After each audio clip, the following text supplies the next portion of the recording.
Welcome back in the part 11 video of module 2. Here in this video we will discuss about the Q wave abnormalities. We will know what is the normal Q wave and what is abnormal Q wave. Alright. So इसमें हम Q wave के बारे में समझेंगे, normal Q wave and abnormal Q waves. Okay. So let's start. Welcome again. I'm Dr. Ravi Kumar Sharma, consultant and pulmonologist, currently working here at Bhopal. So let's start. Q wave क्या होते हैं? Q wave are septal depolarization wave, okay, and it is the remember first negative deflection after P wave. P wave के बाद जो पहला deflection होता है जो कि नेगेटिव डायरेक्शन में होता है, that is called Q wave. हमें पता होना चाहिए कि there are two negative waves in the ECG. एक है Q wave और दूसरा S wave. So जो first negative deflection after P wave यदि आता है तो that is a Q wave, alright, and Q wave आता क्यों है? The Q wave represents the normal left to right depolarization of the interventricular septum. हमने discuss किया कि Q wave is a septal depolarization wave. ये आता इसलिए because it is a septal current. Septum depolarization left से right की तरफ होता है, so it is a septal current. Okay, so it is because of the depolarization of the interventricular septum, and septum depolarizes from left to right. All right. And small septal Q waves are typically seen in the left-sided lead. जो left-sided leads हैं, leads 1, AVL, V5 and V6 में ये typical small Q wave मिलता है. Here we can see. Okay, this is a small Q wave. Alright. Origin कहाँ से होता है? हमने just अभी discuss किया. Small septal Q waves are result from the depolarization of the septum from left to right. It is a septal wave. Okay, the origin of Q wave. Here we can see it is a septum that is depolarizing from left to right. इसकी वजह से यहाँ पे Q wave आता है. Alright. Fine. यहाँ पे देखते हैं variation in Q wave. Q wave क्या होता है जो हमने अभी डिस्कस किया कि there are two negative waves in ECG. First negative deflection after P is Q, second is S wave. So यहाँ पे हम देख सकते हैं, here we can see P के बाद जो फर्स्ट नेगेटिव है that is Q, then followed by positive R and then again second जो नेगेटिव है that is S wave. Okay, इस तरह का नॉर्मल ईसीजी रहता है. कभी कभी क्या होता है पी के बाद देर इज कोई नेगेटिव डिफ्लेक्शन यहाँ पे नहीं है. We cannot see any negative deflection after P. इस केस में there is a state of R and S wave. Here Q is absent. Okay. यहाँ पे क्या है P के बाद यहाँ पे R, P के बाद Q नहीं है, कोई नेगेटिव वेव नहीं, डिफ्लेक्शन नहीं है. R, this is your R wave, and उसके बाद somehow this is maybe S, maybe there or not. So इसको हम लोग बोलते हैं RS wave. Okay. This whole pattern is we assume that S is mixed with the R, इसको बोलते हैं आर एस वेव.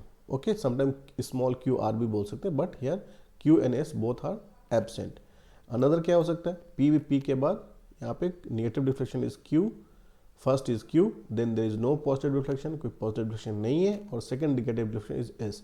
सो ऐसे कॉम्प्लेक्स को बोलते हैं Q S complex. Here we can see it is called Q S complex. Fine. So ये old M I और inferior वाला M I sometime depending on the leads, उसमें ये ओल्ड एम आई को बताता है. This is a pathological Q wave. So इस तरीके से ये वेरिएशन हो सकता है क्यू वेव का. तो हमें ईसीजी में ये भी पिकअप करना होता है. फाइन. अब Q wave in different leads कैसे कैसे दिखते हैं. स्मॉल क्यू वेव हमें पता है ये normal most of the leads में ये प्रेजेंट होते हैं, but deeper Q wave okay they may sometime seen in the lead 3 and AVR में as a normal variant. Lead 3 and AVR में डीपर क्यू वेव भी हो सकती है, and that is a normal variant. Okay. And under normal circumstances Q wave are not seen in the right sided leads. V1 to V3 में Q waves नहीं दिखाई देती हैं. Okay, in the normal condition.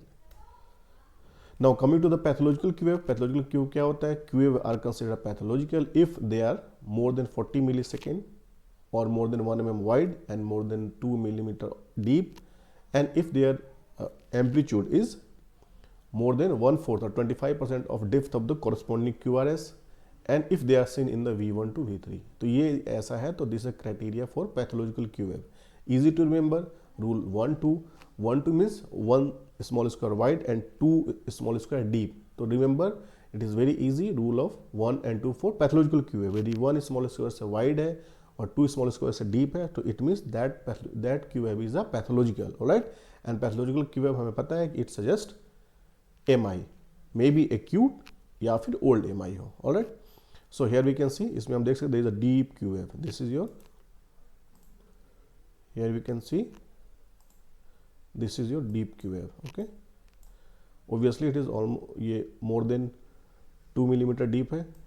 Here is the deep and it is also wide, or more than 1 small square okay, so this is deep, यहाँ भी deep है, इसमें भी डीप है, दो लीड्स में है, V1 V2 में भी है, V2 V3. So normally they are not seen, but if they are seen in V1 to V3 it means this is pathological. ये दिख रहा है, this is the pathological Q wave. Okay, साथ में there is a ST elevation also, here we can see. So this is suggesting acute MI, okay, with septal involvement. Deep Q wave का मतलब क्या हुआ कि there is a septal infarct also. Okay, now here we see inferior Q wave in lead 2-3 AVF with ST elevation due to acute MI. यदि ST elevation है, हमें पता है कि ST elevation यदि है, here we can ST elevation कैसे देखते हैं, ये ST सेगमेंट होता है. सो हम बेस लाइन यहाँ से ड्रॉ करते हैं, it is your TP segment of base line, इसके थ्रू ये ST segment here we can see is elevated. Okay, and there is also, ये दिख रहा है, ये डीप Q है, this is pathological Q wave. अब ये इंफीरियर लीड्स में है, लीड 2 है, लीड 3 है और लीड AVF में. तो हमें पता है कि लीड 2-3 AVF हार्ट के इंफीरियर वॉल को देखता है. सो हमें इससे ये मालूम चल जाएगा कि it is the inferior wall of the heart that is affected. Okay, so this means is a inferior wall MI with pathological Q wave. दिख रहा है, ये भी pathological Q wave, it is also pathological. Fine, so this is, here is also, this is a pathological Q wave, this one. Fine, so this is an inferior Q wave in the leads, inferior leads. Now here you can see the same, here यहाँ भी deep Q है, pathological Q है inferior leads में, but here we can see there is a no ST elevation. Okay, so this suggests previous old MI. हमें पता है कि ST elevation acute MI मिलता है. ओल्ड MI में क्या होता है, flat ST segment, sign of ischaemia like T inversion, इस तरीके का है. ये हम चीज़ें डिस्कस करेंगे डिटेल में जब हम QRS और ST T wave एब्नॉर्मलिटी पढ़ेंगे, तो उसमें हम डिस्कस करेंगे इन सब चीज़ों को डिटेल में. Fine, so for now just remember inferior Q wave, यहाँ पे this is your Q wave, this one. P के बाद जो first negative deflection is Q. Look here, this is your small p, first negative is Q, यहाँ भी same, this is your pathological Q.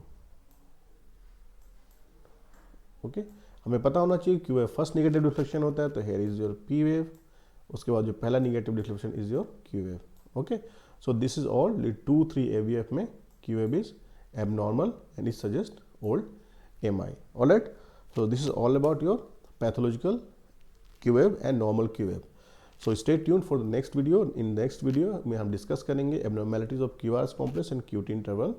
Okay, so like the video, comment, share and subscribe the channel for new updates and new videos. Okay, thank you so much. See you in the next video.